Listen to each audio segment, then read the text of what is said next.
pinakabagong survey ng SWS na inilathala sa Business World, sina Vice President Jejomar Binay, Senator Grace Poe at DILG Secretary Mar Rojas ang tatlong pangunahing personalidad na gustong maging susunod na Pangulo ng Sambayanan.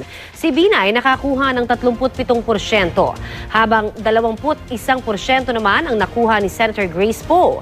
19% naman ng mga tinanong sa survey ang pinili si Rojas. Kabilang din sa mga napili, sina Senator Miriam Defensor Santiago na nakakuha ng 10%, habang tig-9% naman sina Senator Cheese Escudero at Manila Mayor Joseph Estrada.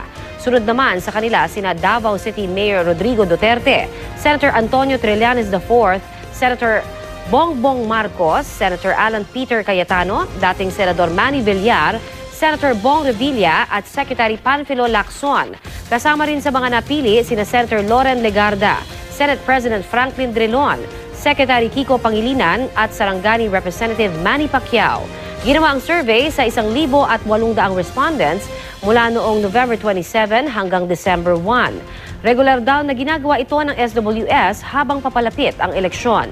Sa survey na ito, hindi binigyan ng listahan ng pagpipilian ng mga respondent at hiningan lamang ng 3 pangalan.